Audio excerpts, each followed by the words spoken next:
प्यारे बच्चों, कैसे हैं आप लोग। आई होप आप लोगों को कल की क्लास अच्छे से समझ में आई होगी और कोई प्रॉब्लम नहीं हुआ होगा। क्लासेस थोड़ी लंबी हैं लेकिन उसमें बहुत सारे कॉन्सेप्ट आप लोगों के क्लियर किए जाते हैं ताकि आप लोगों को आगामी जो भी एग्जाम्स आए उसमें प्रॉब्लम ना हो।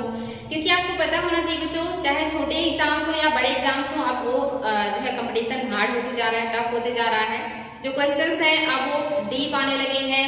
जैसे पहले क्वेश्चन आते थे कि रेपो रेट वर्तमान में कितना है या रिवर्स रेपो रेट कितना है, लेकिन अब ये पूछता है कि रेपो रेट क्या है, रिवर्स रेपो रेट क्या है, या वो कौन कौन से तरीके हैं जिससे मुद्रास्फीति को कंट्रोल किया जाता है, या कौन से तरीके हैं जिससे मुद्रा अपस्फीति को कंट्रोल किया जाता है। तो अब इस तरह के क्वेश्चन आने लगे हैं जो कूट में रहते हैं और वो आप तभी सही कर सकते हैं जब आप उसको अच्छे से पढ़े होंगे, आपका कॉन्सेप्ट क्लियर होगा। तो इसी चीज को ध्यान में रखते हुए कि जो भी भविष्य में आप लोगों को एग्जाम दे रहे हो उसमें आप लोगों को कोई प्रॉब्लम ना हो और जो सब्जेक्ट है वो आपको समझ में आए। अंडरस्टैंडिंग वाले क्वेश्चन होते हैं तो आपका अंडरस्टैंडिंग जो है वो डेवलप करना हमारा मेन उद्देश्य है। इसीलिए हम क्लासेस लंबा हो या कुछ भी उसको ध्यान नहीं देते, बल्कि कोशिश करते हैं कि आप लोगों को बेस्ट से बेस्ट चीजें दी जाए ताकि आप लोगों को एग्जाम में कभी भी दिक्कत ना हो। तो आई होप आप लोग समझेंगे और खूब मेहनत से पढ़ाई करेंगे। तो चलिए आज की क्लास की शुरुआत करेंगे और मुद्रा बैंकिंग एवं बाजार प्रणाली का जो आपका क्लास है, या आज आपका सेकंड क्लास है, कल आपने फर्स्ट पढ़ा है। इसके बाद अगर जो भी पॉइंट्स बचेंगे उसको हम आगे की क्लास में डिस्कस करेंगे। तो आज का जो क्लास है ये भी बहुत ही बढ़िया है, बहुत इंपॉर्टेंट है और साथ में बहुत इंटरेस्टिंग भी है। रटना कुछ भी नहीं है, समझने का प्रयास करेंगे तो आगे से एग्जाम्स में ऐसा भी क्वेश्चन आएगा तो आपको उसे सॉल्व करने में बिल्कुल भी प्रॉब्लम नहीं होगी। तो चलिए आज की क्लास की शुरुआत करते हैं और आज आपका जो क्लास है उसमें जो पहला हेडिंग है ये मौद्रिक नीति है। मौद्रिक नीति आप जानते हैं कि आरबीआई के द्वारा ही जो है निर्धारित किया जाता है, जिसमें ब्याज की दर क्या होगा, किस तरह से मार्केट में पैसे ले जाने हैं, किस तरह से मार्केट से पैसे वापस लेने हैं, अर्थव्यवस्था को कैसे संतुलित करना है, कैसे सब कुछ बैलेंसिंग रहे और हमारा जो विकास है वो होता रहे और मार्केट का जो एक नियम है वो भी बना रहे, उसमें ज्यादा उतार चढ़ाव ना आए। इन सारी चीजों को ध्यान में रखते हुए जो है मौद्रिक नीतियां बनाई जाती हैं। तो इसी को हम देखेंगे। चलिए बच्चों देखते हैं क्या है मौद्रिक नीति। यह एक व्यापक अवधारणा है, यानी कि बहुत बड़ा चीज है जिसमें हर चीज को इंक्लूड किया जाता है। आर्थिक नीति के अंतिम उद्देश्य को प्राप्त करने के लिए मौद्रिक नीति केंद्रीय बैंक के नियंत्रण में ब्याज दरों, मुद्रा आपूर्ति, ऋण की उपलब्धता जैसे परिणामों को विनियमित करने के लिए मौद्रिक नीति बनाई जाती है। यानी कि ब्याज दर क्या होगा, मुद्रा की आपूर्ति कितनी होगी, कैसे होगी, और ऋण की उपलब्धता हर किसी के पास कैसे होगा, किन चीजों से होगा, किस मात्रा में होगा, इन सारी चीजों का जो निर्धारण है वो मौद्रिक नीति के तहत किया जाता है। और एक बहुत ही बड़ा क्षेत्र है या व्यापक अवधारणा है जिसका अंतिम जो उद्देश्य है मार्केट को बैलेंस करना है, पैसे की आवाजाही को, उसकी मात्रा को बैलेंस करना है। ये मौद्रिक नीति में आता है। इंपॉर्टेंट बच्चों ध्यान देंगे। मौद्रिक नीति के उद्देश्य क्या है? तो पहला है अर्थव्यवस्था में कीमत स्थिरता बनाए रखना, यानी कि जो हमारा मार्केट है उसमें कीमत जो होती है, मूल्य जो होता है वस्तुओं और सेवाओं का, उसमें बहुत ज्यादा उतार चढ़ाव ना आए। यानी कि अचानक से कोई भी वस्तु या सेवा महंगी ना हो जाए या उसमें इतने ज्यादा जो है गिरावट ना आ जाए कि जो उत्पादक है उसको नुकसान होने लगे, या इतना ज्यादा महंगा ना हो जाए कि लोगों के पहुंच से बाहर हो जाए। तो इसलिए जो कीमत है उसको स्थिर बनाए रखना भी एक बहुत ही बड़ा काम होता है और अर्थव्यवस्था में ये चीज बैलेंस करना सरकार का या कहिए कि आरबीआई का काम है। और इसके लिए वो जो भी नीतियां अपनानी होती है वो सारी नीतियों को अपनाते हैं और अर्थव्यवस्था में कीमतों को और मुद्रा के प्रवाह को नियंत्रित करने का प्रयास करते हैं। तो मौद्रिक नीति में जो पहला कार्य है वो क्या है, कीमतों को स्थिर बनाए रखना, यानी कि बहुत ज्यादा उतार चढ़ाव कीमतों में नहीं आना चाहिए। इसके अलावा मुद्रा स्फीति पर नियंत्रण, यानी कि मार्केट में मुद्रा की सप्लाई बहुत ज्यादा ना हो जाए। आपको पता है जब मार्केट में मुद्रा की सप्लाई बहुत ज्यादा हो जाती है तो जो वस्तुएं हैं उनकी कीमत बढ़ जाती है, मुद्रा की वैल्यू घट जाती है और इसी को मुद्रा स्फीति कहते हैं और ये अच्छा नहीं है। यानी कि एक सीमा से ज्यादा गरीब होता है तो हमारी अर्थव्यवस्था के लिए ठीक नहीं है। तो इसको भी नियंत्रित कौन करता है? इसको भी नियंत्रित मौद्रिक नीति के तहत किया जाता है। इसके अलावा मंदी की स्थिति में में मुद्रा अस्फीति से निकलने के लिए सबसे महत्वपूर्ण अस्त्र के रूप में मौद्रिक नीति को उपयोग में लाया जाता है। यानी कि अगर मंदी की स्थिति आती है, जो मुद्रा की आपूर्ति है मार्केट में वो घट जाता है, तो जब लोगों के पास मुद्रा नहीं होगा तो डिमांड नहीं होगा, और डिमांड नहीं होगा तो सप्लाई नहीं होगी, और अर्थव्यवस्था में जो है मंदी की स्थिति आ जाती है। और इसको भी कंट्रोल करने के लिए जो सबसे बढ़िया अस्त्र है या जो सबसे बढ़िया तरीका है वो मौद्रिक नीति है। इसी के द्वारा मुद्रा स्फीति हो या मुद्रा अस्फीति हो या कीमतों का उतार चढ़ाव हो, इन सारी चीजों को कंट्रोल किया जाता है। तो इसकी जो मेन उद्देश्य है वो आपका मुद्रा स्फीति को कंट्रोल करना, मुद्रा अस्फीति को कंट्रोल करना और कीमतों को कंट्रोल करना है। इंपॉर्टेंट है, ध्यान देंगे। मौद्रिक नीति के उपकरण क्या क्या है, यानी कि ये जो है उद्देश्य कीमत को स्थिर करना, मुद्रा अस्फीति और स्फीति को नियंत्रित करना। इसको करने के लिए कौन कौन से उपकरण है या कौन कौन से तरीके हैं, तो आपके पास ये सारे तरीके हैं जिनसे हम मुद्रा अस्फीति, मुद्रा स्फीति और कीमत को कंट्रोल करते हैं। जिसमें आपको पहला है बैंक दर। ये आप देखते रहिएगा बच्चों, ये जो होता है ये बदलता रहता है, इसके जो आंकड़े हैं ये घटते बढ़ते रहते हैं। हालांकि अभी जो है इस तरह के क्वेश्चन आना कम हो गया है, पहले इस तरह के क्वेश्चन आते थे, लेकिन अब क्वेश्चन डीप आने लगे हैं, अंडरस्टैंडिंग के आने लगे हैं। फिर भी आप लोग ये देखते रहिएगा, इससे आपको पता चलेगा कि वर्तमान में बैंक दर क्या है, रेपो रेट क्या है और रिवर्स रेपो रेट क्या है, तो ये देखना इंपॉर्टेंट है। इसके अलावा CRR कितना है, SRR कितना है, ये सारी चीजें कभी कभी एग्जाम में आ जाते हैं, खास करके बड़े एग्जाम्स में इस तरह के क्वेश्चन आते हैं फैक्ट बेस्ड। लेकिन जो बड़े एग्जाम्स होते हैं उसमें कॉन्सेप्ट क्लियर करने वाले क्वेश्चन होते हैं, जिसके कॉन्सेप्ट क्लियर होते हैं वही उसको कर पाते हैं। तो ये आप देखेंगे इतनी सारी नीतियां हैं जो आपके सामने है, इससे मार्केट में कीमत को स्थिर किया जाता है, मुद्रा स्फीति को कम किया जाता है, मुद्रा अस्फीति को कंट्रोल किया जाता है। तो जिसमें आप देख रहे हैं बैंक दर। बैंक दर क्या होता है, तो इसमें आप देख रहे हैं दो तरह के उपकरण का उपयोग किया जाता है मौद्रिक नीति में। एक है मात्रात्मक उपकरण और दूसरा है गुणात्मक या गुणवत्ता परक उपकरण। मात्रात्मक में क्या होता है, मात्रात्मक मीन्स किसी की क्वांटिटी को कम और ज्यादा करना। जब इनकी जो दर है इसको बढ़ाया जाता है तो वहां पे क्या होता है, मार्केट से पैसा बैंकों में आ जाता है, यानी कि मुद्रा स्फीति कंट्रोल होती है। लेकिन अगर इन सभी के दरों को घटा दिया जाता है तो मार्केट में पैसे की सप्लाई बढ़ जाती है और मार्केट में जो मुद्रा अस्फीति होती है उसे कंट्रोल किया जाता है। तो यहाँ पे आप देखेंगे क्या क्या है, बैंक दर है, रेपो रेट है, रिवर्स रेपो रेट है, नकद आरक्षित अनुपात है, वैधानिक तरलता अनुपात है और खुले बाजार की क्रियाएं हैं। इनके द्वारा क्या होगा, जब भी इनमें बढ़ोतरी होगी तब मुद्रा स्फीति मार्केट में जो है कम होगा, क्योंकि जब ये बढ़ेंगे तो ज्यादा से ज्यादा पैसे बैंक के पास रह जाएंगे, मार्केट में नहीं जाएंगे, तो वहां पे मुद्रा स्फीति कंट्रोल होता है। लेकिन अगर इन सभी में घटोतरी कर दिया जाए, इनका जो रेट है, इनका जो दर है वो कम कर दिया जाए, तो जो मार्केट में अस्फीति है वो कंट्रोल होता है, यानी कि मार्केट में मुद्रा की कमी को कंट्रोल किया जाता है, क्योंकि मात्रा जो है वो मार्केट में बढ़ जाती है। तो ध्यान दीजिए बच्चों, ये एग्जाम में आता है कि मुद्रा स्फीति को कंट्रोल करने के लिए गवर्नमेंट क्या करेगी। तो अगर मुद्रा स्फीति है यानी कि मार्केट में मुद्रा की सप्लाई ज्यादा है, तरलता ज्यादा है, तो गवर्नमेंट या बैंक क्या करती है, बैंक दर बढ़ा देगी, रेपो रेट बढ़ा देगी, रिवर्स रेपो रेट बढ़ा देगी, नगद आरक्षित अनुपात जिसको CRR कहते हैं यानी कि कैश रिजर्व रेशियो, इसको बढ़ा देगी। दूसरा वैधानिक तरलता अनुपात यानी कि स्टैट्यूटरी लिक्विडिटी रेशियो यानी कि SLR को बढ़ा देगी और खुले बाजार की जो क्रियाएं हैं इसको भी बढ़ा देगी। और अगर ये सारी चीजें गवर्नमेंट बढ़ा देती है, RBI बढ़ा देता है, तो क्या हो जाएगा, स्फीति कंट्रोल होगा, मार्केट से जो पैसे हैं वो बैंकों के पास आ जाएंगे। इसके अलावा ये भी उपयोग में लाया जाता है, ये गुणात्मक उपकरण है जिसमें आप देखेंगे सीमांत आवश्यकता है, साख की राशि है, नैतिक प्रभाव है। ये गुणात्मक यानी कि उनकी क्वालिटी में आप देखेंगे जो है डिफरेंसेस में आते हैं। हम इनको एक एक करके जो है पढ़ेंगे, जिसमें हम पहले पढ़ेंगे बैंक दर को।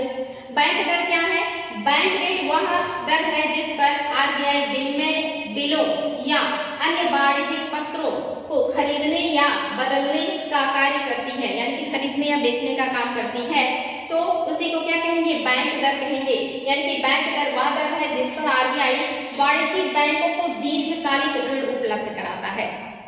इंपॉर्टेंट बच्चों ध्यान देंगे कि जो RBI है उसी से जितने भी वाणिज्यिक बैंक है, कमर्शियल बैंक है, वो ऋण प्राप्त करते हैं और ऋण प्राप्त करने के बाद वो मार्केट में लोगों को लोन देते हैं और जो है ऐसे भी पैसों को लेन देन में लोगों की मदद करते हैं। तो ये जो वाणिज्यिक बैंक है वो किसी रेट पे या किसी दर पर आरबीआई से पैसे लेते होंगे। तो जिस दर पे आरबीआई वाणिज्यिक बैंकों को दीर्घकालीन ऋण देता है, यानी कि लंबे समय के लिए, कई सालों के लिए वाणिज्यिक बैंकों को आरबीआई ऋण देता है, तो इसको बैंक रेट कहते हैं या बैंक दर कहते हैं। ये दीर्घकालिक होगा। यहाँ पे आरबीआई वाणिज्यिक बैंकों को पैसे देगा और ये दीर्घकालिक ऋण होगा। लेकिन अगर यहाँ पे रेपो रेट हो जाता है तो रेपो रेट में जो आरबीआई है वो बैंकों को ऋण देता है, लेकिन अल्पकाल के लिए देता है, ये अल्पकालिक होता है। माइनर सा अंतर है, बैंक दर दीर्घकालिक है, रेपो रेट अल्पकालिक है। दोनों में आरबीआई वाणिज्यिक बैंकों को ऋण प्रदान करते हैं। तो इम्पोर्टेंट है बच्चों, ध्यान देंगे।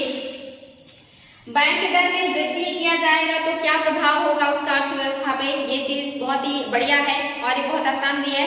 यानी कि जब आरबीआई अपना बैंक दर बढ़ा देगा, यानी कि लोगों को जो ऋण देता है, जो वाणिज्यिक बैंक है उनको जो ऋण देता है आरबीआई, तो उसके बदले में जो उनसे ब्याज लेता है वो ब्याज अगर आरबीआई बढ़ा देगा तो अर्थव्यवस्था में क्या प्रभाव आएगा।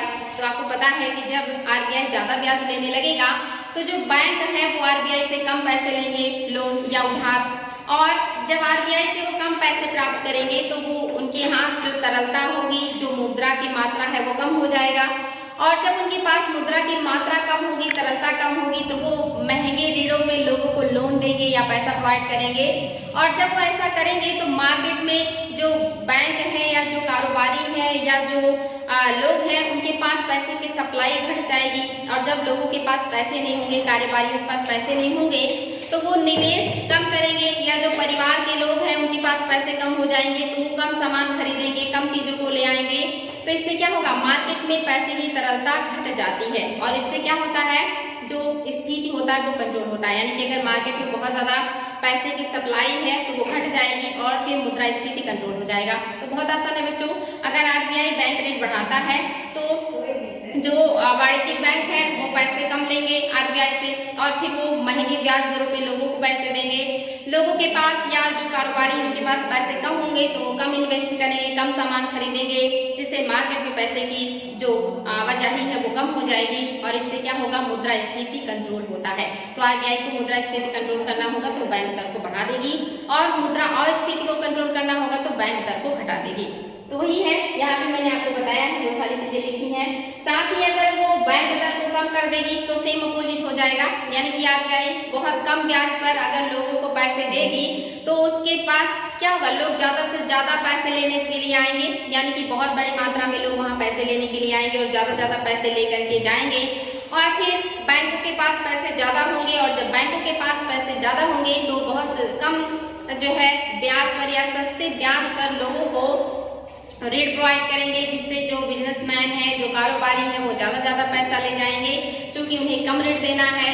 जो परिवार के लोग हैं वो भी जो है ऋण लेंगे और नई नई वस्तुओं को खरीदेंगे। जो व्यवसायी हैं वो नए नए व्यवसाय करेंगे, नई नई चीजों को जो है खरीदेंगे, बेचेंगे, निवेश करेंगे मार्केट में। तो मार्केट में पैसे की तरलता बढ़ जाएगी, और ऐसी स्थिति कब आती है, जब मार्केट में अविस्थिति होती है, यानी कि मुद्रा संकुचन होता है, मार्केट में पैसे की सप्लाई बढ़ानी होती है, तो आरबीआई वहां पर बैंक दर घटा देती है, ताकि जो बैंक है वो ज्यादा पैसा ले जाए और लोगों को ज्यादा से ज्यादा पैसा कम ऋण पर दे, और जो लोग हैं वो मार्केट में पैसे को उतारे, निवेश करें, और मार्केट में पैसे की जो तरलता है वो बढ़ जाए।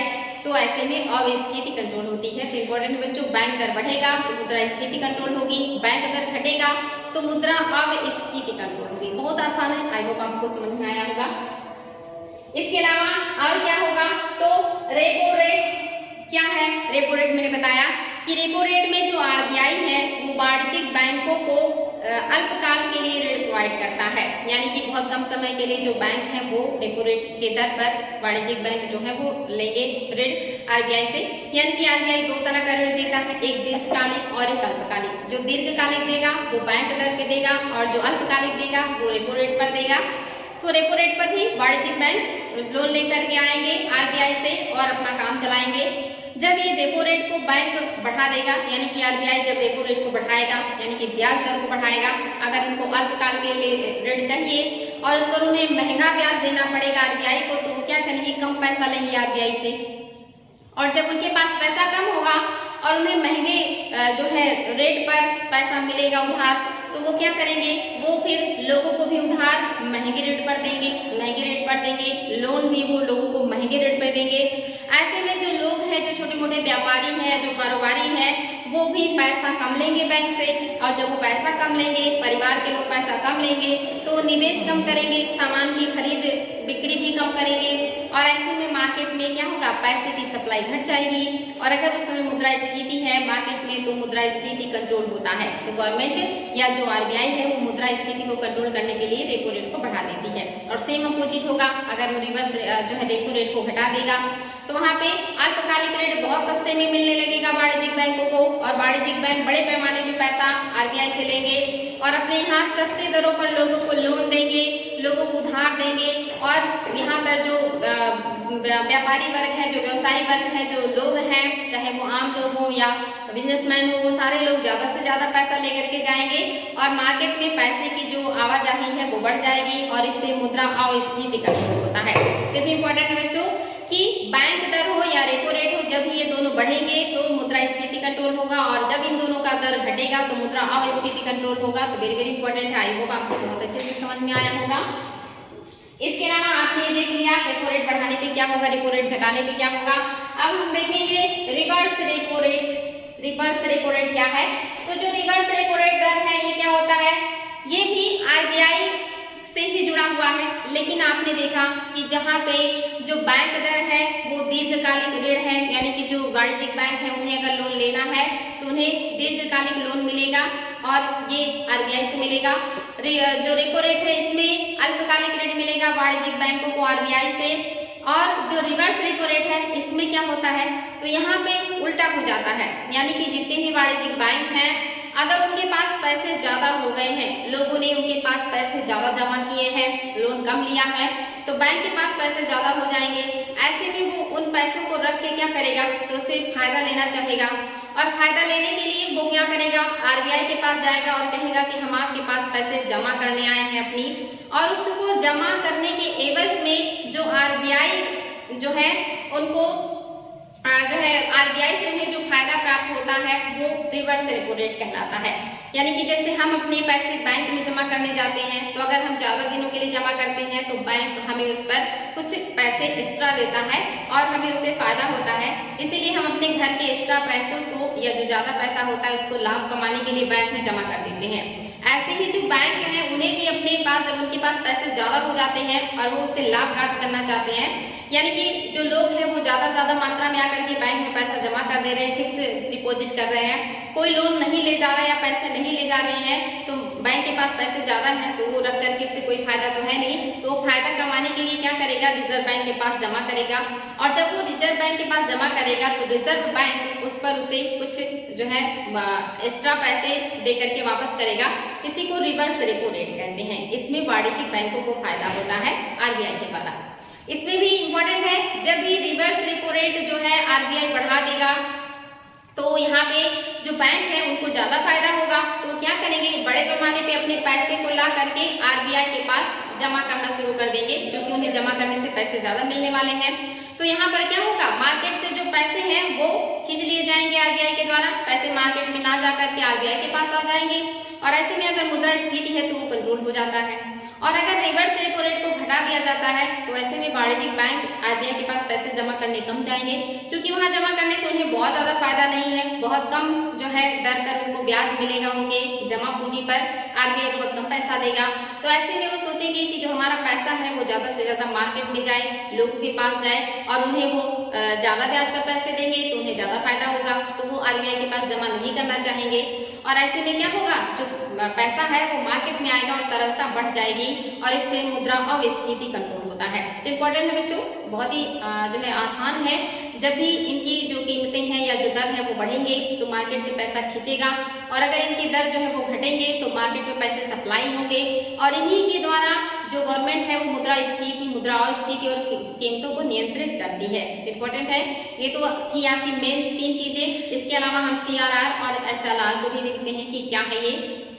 CRR को क्या कहते हैं, कैश रिजर्व रेशियो, यानी कि ये जो पैसा होता है ये वाणिज्यिक बैंक ले जाकर के RBI के पास जमा करते हैं और ये जमा करना उनके लिए बाध्यकारी है, यानी कि वो अपनी मर्जी से नहीं करते हैं। उनके टोटल जमा पूंजी का एक निश्चित भाग जो आरबीआई तय करती है उसको जो है आरबीआई के पास जमा करना पड़ता है बैंकों को, और इस पर आरबीआई से उन्हें कोई ब्याज नहीं मिलता या कोई फायदा नहीं होता। यानी कि एक निश्चित जो उनके पास टोटल जमा राशि है उसका एक निश्चित भाग जितने % आरबीआई तय करेगी उतना ले जा करके आरबीआई के पास हर वाणिज्यिक बैंक को रखना होगा। उस पर उन्हें आरबीआई से कुछ नहीं मिलता, उसका उन्हें कोई फायदा नहीं है। लेकिन ये आरबीआई क्यों रखवाता है? तो जैसे मान लीजिए कि जो बैंक है वो तो चाहेंगे कि उनके पास जितना पैसा है वो सब मार्केट में उतार दे ताकि उसको फायदा हो जाए। तो ऐसे में कभी कभी जो पैसे होते हैं बैंक के वो गलत हाथों में चले जाते हैं और बैंक जो है एनपीए जैसी समस्याओं में बच जाता है। आजकल इस तरह की प्रॉब्लम बहुत ज्यादा चल रही है।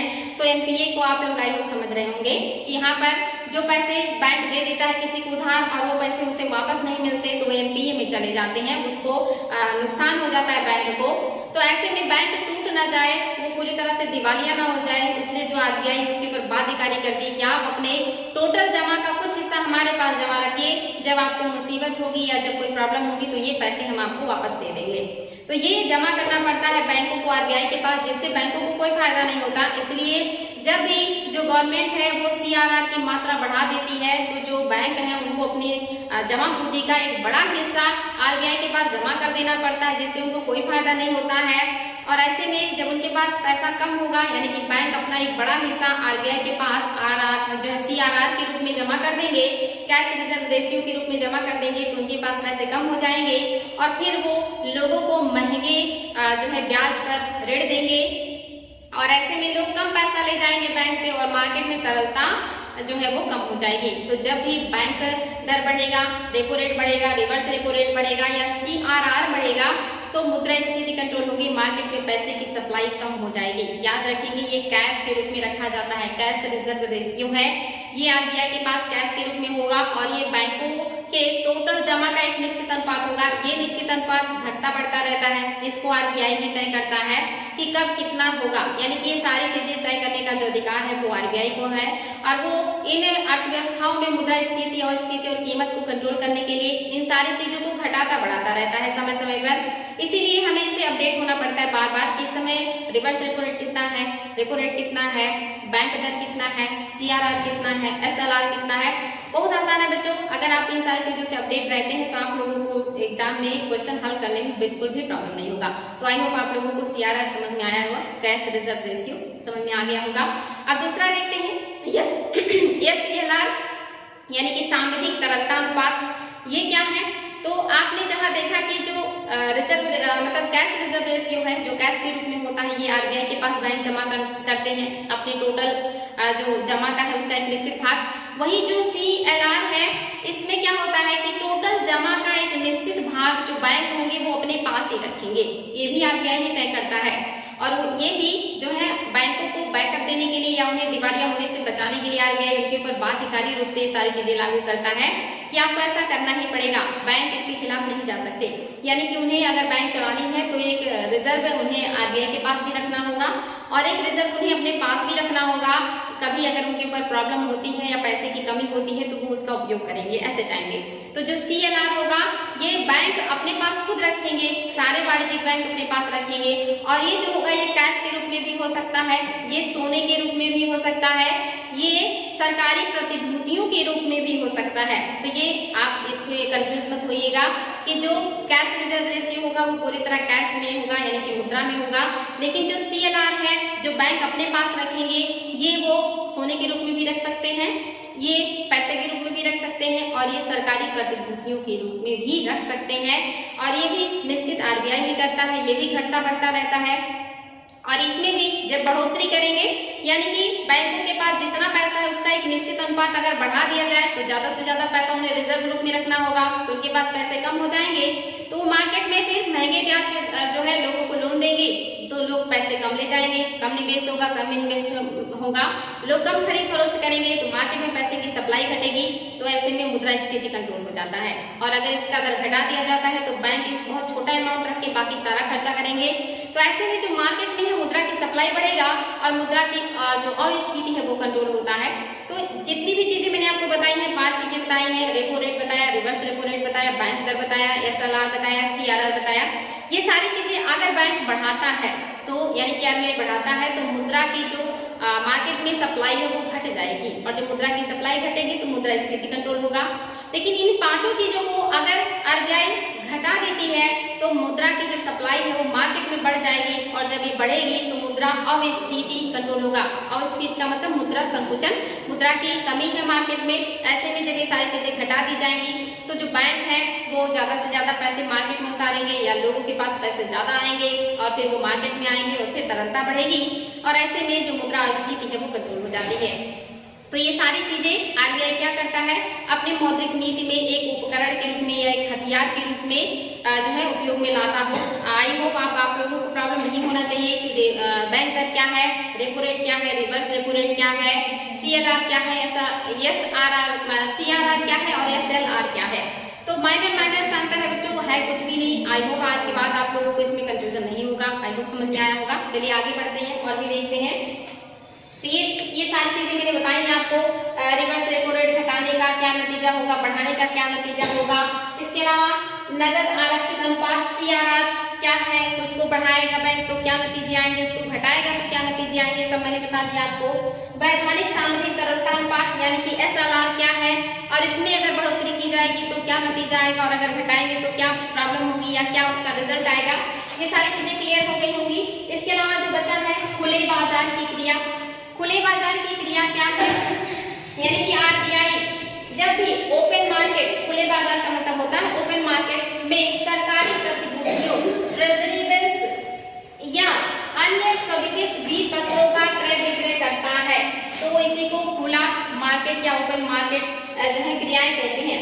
यह क्रिया RBI द्वारा किया जाता है यदि बाजार में मुद्रा आपूर्ति बढ़ानी है या मुद्रा संकुचन को कम करना है तो ऐसे में क्या होगा, इन प्रतिभूतियों को क्रय किया जाएगा यानी कि इनको जो है लोगों से खरीदा जाएगा। और अगर बाजार में मुद्रा आपूर्ति को कम करना है यानी कि मुद्रा स्फीति को नियंत्रित करना है तो ऐसे में प्रतिभूतियों का विक्रय किया जाएगा।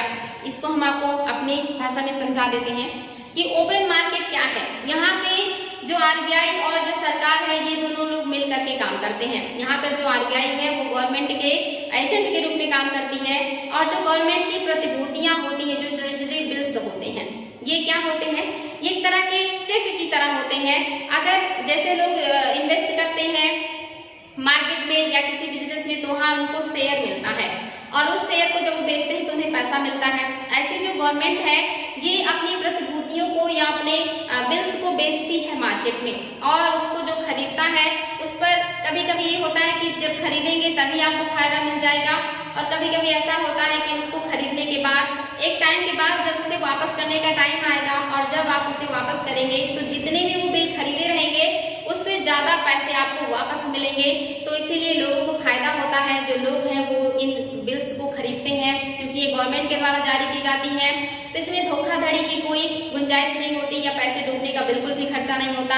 हालांकि फायदे कम होते हैं लेकिन लोग इसको लेना ज्यादा पसंद करते हैं क्योंकि ये विश्वसनीय है। गवर्नमेंट कहाँ भाग के जाएगी, बैंक तो भाग भी सकते हैं।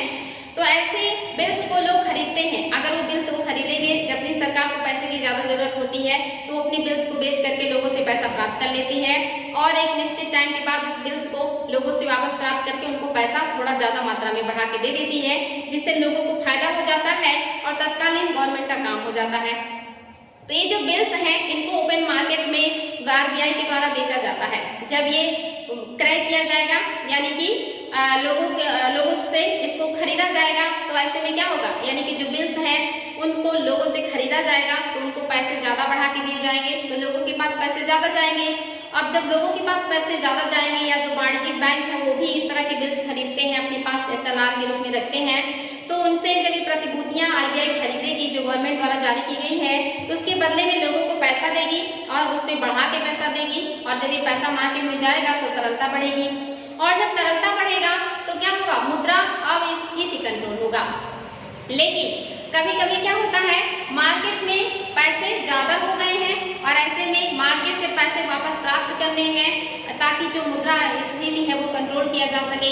तो उसके लिए आरबीआई क्या करेगी, इन प्रतिभूतियों का विक्रय करेगी, यानी कि जब वो इन पत्रों को या बिल्स को बेचेगी तो लोग क्या करेंगे, अपना पैसा दे करके उस पत्र को खरीदेंगे। तो जो पैसे हैं मार्केट में वो ज्यादा से ज्यादा आरबीआई के पास आ जाएगा और जब आरबीआई के पास पैसे आएंगे तो मार्केट में पैसा कम होगा और मार्केट की जो स्थिति है, मुद्रा स्फीति वो कंट्रोल होगा। यानी कि जब मार्केट में पैसा जाएगा तो मुद्रा अस्फीति कंट्रोल होगा और जब इन पत्रों को जो है खरीद लिया जाएगा तो वहाँ पे जो पैसे हैं वो क्या हो जाएंगे, मार्केट में जाएगा तो मुद्रा अस्फीति कंट्रोल होगा। तो ये भी कंट्रोल करने का एक तरीका है, जब पत्रों को बेचा जाएगा तो लोगों के पास पैसा जाएगा और लोगों के पास पैसे जाएंगे तो मुद्रा स्फीति का जो अस्फीति है वो कंट्रोल हो जाएगा। और जब मार्केट से पैसा लेना होगा तो इन्हीं चीजों को जो पत्र है इनको क्या किया जाएगा, इनको जो खरीद लिया जाएगा और लोगों के पास पैसे ज्यादा जाएंगे। तो या इनको भी खरीदने बेचने का काम गवर्नमेंट या आरबीआई तब करती है जब मार्केट में पैसे की सप्लाई को बढ़ानी होती है, पैसे की सप्लाई को घटानी होती है। तो इसको भी एक जो उपकरण के रूप में उपयोग में लाया जाता है ओपन मार्केट को, यानी कि ओपन मार्केट जो नीति है ये सरकारी जो आरबीआई है वो सरकार की तरफ से काम करती है, जहाँ पे प्रतिभूतियों को बेचा और खरीदा जाता है, पैसे को मार्केट में बढ़ाया जाता है और उसकी सप्लाई को घटाया जाता है। हमेशा याद रखेंगे बच्चों, जब भी इनको बेचा जाएगा तो यानी कि मार्केट में पैसे जो है उसको सोखा जाएगा, क्योंकि जो भी व्यक्ति उस बिल को खरीदेगा वो पैसा जमा करेगा और जब इनको मार्केट से खरीदा जाएगा प्रतिभूतियों को तो मार्केट में पैसे की सप्लाई बढ़ाई जाती है। तो ये भी एक नीति है, बहुत आसान है, आप लोगों को आई समझ में आया होगा। नहीं समझ में आएगा तो वीडियो को बार बार रिवाइज करके सुन लीजिएगा, उसके बाद आपको बिल्कुल रटना नहीं पड़ेगा, बिल्कुल जुबान पे आप लोगों के सारे आंसर होंगे, क्योंकि ये बहुत ही आसान है, समझ का क्वेश्चन है, तो ये आप लोग गलत भी नहीं करेंगे। तो आई होप आपको खुले बाजार की क्रियाएं समझ में आई गई होंगी। आरबीआई और सरकार के मिलीजुली कार्य है यहाँ पे, ये भी बाजार में मुद्रास्फीति, अस्फीति और कीमतों को नियंत्रित करने के लिए किया जाता है। ये तो थे आपके मात्रात्मक उपकरण जो आपने देखा, ये जो है 6 तरीके हैं जिससे मुद्रा की मात्रा घटाई और बढ़ाई जाती है मार्केट में और ये कंट्रोल होता है। अब हम गुणात्मक उपकरण को देखेंगे और जो गुणात्मक उपकरण है इसमें सबसे पहला जो है वो आपका सीमांत आवश्यकता है और दूसरा जो है ये साख की राशनिंग है और तीसरा जो है ये नैतिक प्रभाव है। इसको भी देख लेते हैं बच्चों, ये और भी आसान है। सीमांत आवश्यकता क्या है, यानी कि जब भी कोई व्यक्ति किसी बैंक के पास अपने जो है लोन लेने के लिए जाता है तो उनके पास गिरवी कुछ रखता होगा। जैसे अगर कोई गवर्नमेंट जॉब में है तो फिर तो उसको दिक्कत नहीं है, लेकिन अगर वो किसान है या मजदूर है तो अपनी जमीन, अपना घर, ऐसी कोई चीज वो गिरवी रखेगा और उसके बदले में बैंक से उसे पैसे मिलते हैं।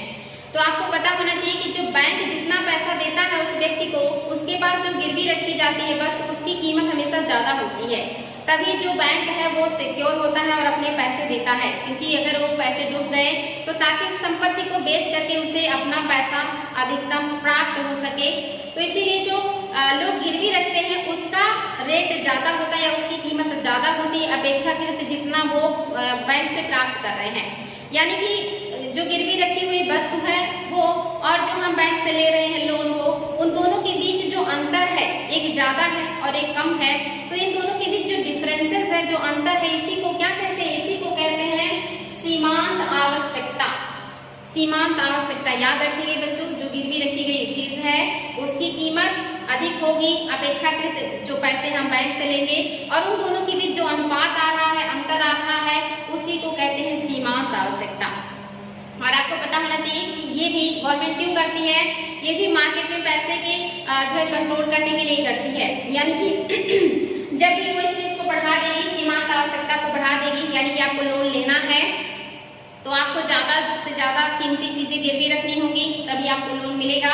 तो जब ऐसी चीजें बढ़ा देगी आरबीआई तो लोग लोन कम लेंगे, क्योंकि उन्हें बहुत महंगा सामान या ज्यादा कीमत का सामान आरबीआई जो बैंक के पास गिरवी रखना होगा, तभी उन्हें अपनी जरूरत का पैसा मिलेगा। तो ऐसे में लोग क्या करेंगे, लोन कम लेंगे और मार्केट में पैसे की आवाजाही जो है वो कम हो जाएगा। और अगर इसको जो सीमांत आवश्यकता है इसको कम कर दे गवर्नमेंट, यानी कि कम कीमती चीजें रख करके भी आप अपनी जरूरत के पैसे प्राप्त कर सकते हैं, तो ऐसे में लोग क्या करेंगे, कम चीजें रख करके भी पैसा प्राप्त कर लेंगे बैंक से और ज्यादा पैसा प्राप्त करने का प्रयास करेंगे, जिससे मार्केट में पैसे की सप्लाई बढ़ जाएगी और ऐसे में जो है मुद्रा अस्फीति कंट्रोल होता है। तो ये भी गवर्नमेंट का तरीका, यानी कि गवर्नमेंट या जो आरबीआई है पैसे को बढ़ाने और घटाने के उसके पास एक दो तरीके नहीं है, उसके पास बहुत सारे तरीके हैं जिनके द्वारा वो मार्केट में पैसा उतारती है और मार्केट से पैसा वापस प्राप्त भी करती है। तो जो सीमांत आवश्यकता है इंपॉर्टेंट है, बच्चों ध्यान रखेंगे। लोन प्राप्त करने के लिए जो हम गिरवी रखते हैं उसकी कीमत और लोन के बीच का जो डिफरेंसेस है इसी को सीमांत आवश्यकता कहते हैं। और इसको बढ़ाने से मुद्रा की सप्लाई घटेगी और इसको घटाने से मुद्रा की सप्लाई बढ़ जाती है। तो आई होप अब आप लोगों को नहीं भूलेगा। इसके अलावा क्या है, साख की राशनिंग। साख की राशनिंग क्या है, तो कह रहे हैं इसमें यानी कि साख की राशनिंग में आरबीआई वाणिज्यिक बैंकों के ऋण देने की अधिकतम सीमा निर्धारित कर देती है। यानी कि जो आरबीआई है वो ये नहीं कहती कि बैंकों से कि आपके पास जितना पैसा है वो सारे आप ऋण के रूप में दे सकते हो, तो प्रॉब्लम हो जाएगी। यानी कि अगर वो ज्यादा से ज्यादा ऋण गलत हाथों में चले गए तो बैंक तो दिवालिया हो जाएगा। इसीलिए जो आरबीआई है वो उनको रोकती है, निश्चित करती है कि आप इससे ज्यादा ऋण नहीं दे सकते। यानी कि आपको जमा भी प्राप्त करना, आपके पास जमा पूंजी भी रहनी चाहिए, इससे ज्यादा आप ऋण नहीं दे सकते। तो आप अपने पास जितना चाहे जमा तो कर सकते हैं, लेकिन ऋण देने का एक जो है निश्चित अनुपात है, क्योंकि ऋण देने रिस्की होता है और ऐसे में जो मतलब जो बैंक है उसके पास भी कुछ बचना चाहिए। तो वहाँ पे आरबीआई कंट्रोल करती है कि आप इससे ज्यादा नहीं ऋण देंगे और उसकी भी सीमा होती है। और इस सीमा को भी जब घटाया बढ़ाया जाएगा तो क्या होगा, मुद्रा की आपूर्ति घटेगी बढ़ेगी। यानी कि अगर जो ऋण देने की जो सीमा है उसको क्या करेगी, गवर्नमेंट घटा देगी, तो ऐसे में बैंकों के पास पैसे ज्यादा रहेंगे ऋण देने के लिए, तो वो कम ब्याज पे ऋण देंगे, मार्केट में पैसे की सप्लाई बढ़ेगी और मुद्रा स्फीति जो है वो अस्फीति कंट्रोल होगा। लेकिन अगर इस अनुपात को जो आरबीआई को बढ़ा दे कि ज्यादा से ज्यादा मात्रा में आप जो है नहीं दे सकते, यानी कि एक बड़ी मात्रा में आपको रखना होगा, इससे ज्यादा आप नहीं कर सकते, तो ऐसे में क्या होगा, मार्केट में पैसे की जो मतलब जो कमी है वो हो जाएगी। तो ये भी एक तरीका है, जब भी जो उसको गवर्नमेंट है वो घटाएगी तो उससे भी फर्क पड़ेगा और बढ़ाएगी तो फर्क पड़ेगा।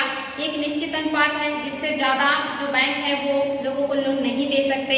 ये आरबीआई की निगरानी भी होता है, अगर उसके नियमों का पालन नहीं करेंगे तो आरबीआई उनके खिलाफ एक्शन भी ले सकता है या एक्शन लेता है। आरबीआई कंट्रोल करता है इन सारी चीजों को और उसके खिलाफ कोई नहीं जा सकता। तो आरबीआई एक निश्चित अनुपात भी निर्धारित किया हुआ है कि इससे ज्यादा आप लोन नहीं दे सकते, इतना ही आपको देना है।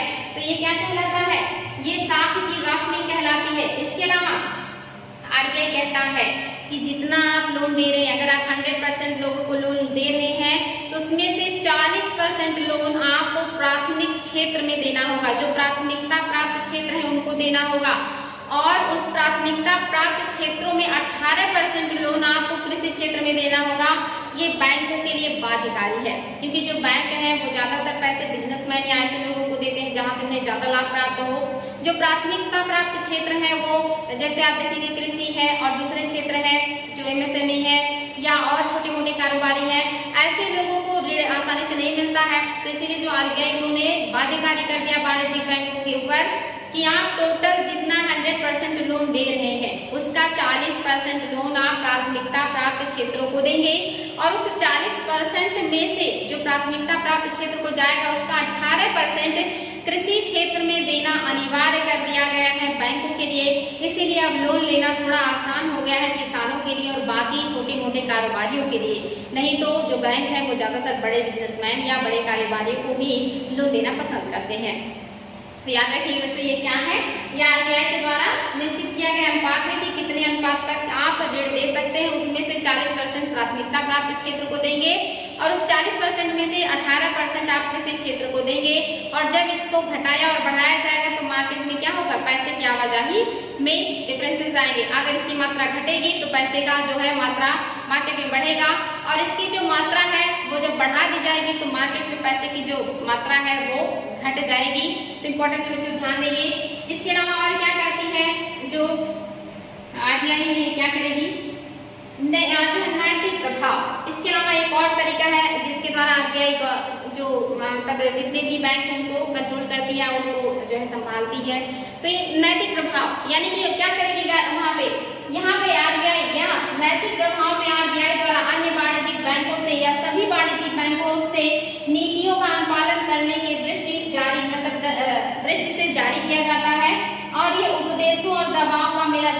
है। यानी कि आरबीआई सारे वाणिज्यिक बैंकों को उपदेश मीन्स होता है कि उसको मोटिवेट करना, अपनी बातों के द्वारा उसको समझाना, और अगर वो नहीं समझ रहा है बातों से तो उसके ऊपर दबाव भी डालना कि अगर आप ऐसा नहीं करेंगे तो आपके बैंकिंग लाइसेंस रद्द कर दिए जाएंगे या आपको हमसे लोन प्राप्त नहीं होगा, हमारा कोई सपोर्ट प्राप्त नहीं होगा।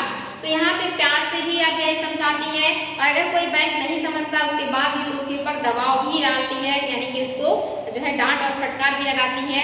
जैसे आप देखेंगे अगर कोई बैंक बहुत ज्यादा एनपीए में चला जाता है तो वहाँ पे आरबीआई उनके ऊपर कंट्रोल लगाती है कि देखिए आप इससे ज्यादा लोन मत दिया कीजिए, और जो ग्राहक है उनको देख करके उनके बारे में पता करके लोन दीजिए, और एनपीए ना हो इसके लिए आप बराबर ग्राहक से संपर्क में बने रहिए और उनसे कांटेक्ट करते रहिए कि कहीं आपका पैसा डूब तो नहीं रहा है।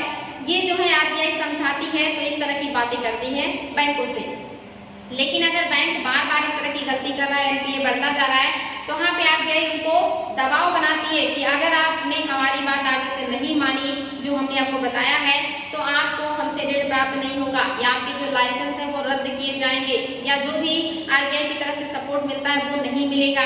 तो वहाँ पे बैंक के ऊपर दबाव भी बनाती है ताकि जो बैंक है वो सुचारू रूप से चले और जो उनका व्यवहार है वो नागरिकों के साथ अच्छा हो, जिनको जरूरत है उनको लोन दे, लेकिन ये देख करके दे कि कहीं हमारा लोन जो है वो डूब तो नहीं जाएगा, और जिसको लोन दे उससे बराबर संपर्क बनाए, उसके साथ अच्छा व्यवहार रखे और इस बात का ध्यान रखे कि उनका पैसा ना डूब जाए। इन सारी चीजों की निगरानी करे और बहुत जिम्मेदारी से काम करे। ये सारी चीजों को जब आरबीआई प्यार से उपदेश दे के या मोटिवेट करके समझाए तो इसको भी कहेंगे, और अगर कोई बैंक उसकी बातों को नहीं मान रहा है या अवहेलना कर रहा है तो उसको उसके ऊपर दबाव भी डाल सकती है, उसको धमका भी सकती है आरबीआई। तो इस तरह का जो काम होगा आरबीआई जो करेगी वो क्या कहलाएगा, वो जो है नीतियों का नैतिक प्रभाव, यानी कि नैतिक रूप से किसी के ऊपर प्रभाव डालना, उसको उसकी जिम्मेदारियों का एहसास दिलाना, उसको उसकी कमियों का एहसास दिलाना और उसके अंदर और भी जो बेहतरीन चीजें हैं उसको डेवलप करने की बात करना। ये बार बार जो आरबीआई है ये करती है, सभी बैंकों के ऊपर निगरानी रखती है, उनको मोटिवेट भी करती है, सही दिशा निर्देश देती है, चाहे वो प्यार से देना पड़े या दबाव के रूप में देना पड़े, ये भी आरबीआई करती है। तो आज आपने देखा कि आरबीआई कितने तरीके से मार्केट में मुद्रा के आवाजाही को कंट्रोल करती है, कैसे जो है मुद्रा को जो स्फीति है उसको कंट्रोल करती है, कैसे मुद्रा अस्फीति को कंट्रोल करती है, कैसे कीमतों की उतार चढ़ाव को संतुलित करती है, वो सारी चीजें मैंने आपको आज बताई बच्चों। और यही एग्जाम में बार बार आता है, इसको आप लोग बार बार पढ़ लीजिएगा, रिविजन कर लीजिएगा, ताकि एग्जाम में जब भी ये क्वेश्चन आए तो आप लोगों से बिल्कुल गलती ना हो। और ये बहुत समझ वाले चीजें हैं, बहुत अच्छे से आप लोगों को समझ में आया भी होगा, ये आपके दैनिक जीवन के लिए भी बहुत अच्छा है। अगर आप इसे समझेंगे तो अपनी अर्थव्यवस्था को समझ पाएंगे। तो आई होप आप लोगों को अच्छा लगा होगा क्लास और समझने में कोई प्रॉब्लम नहीं हुई होगी। तो आप मेहनत कीजिए, सिर्फ पढ़ाई कीजिए। आज के लिए इतना ही बच्चों, फिर मिलेंगे। Thank you.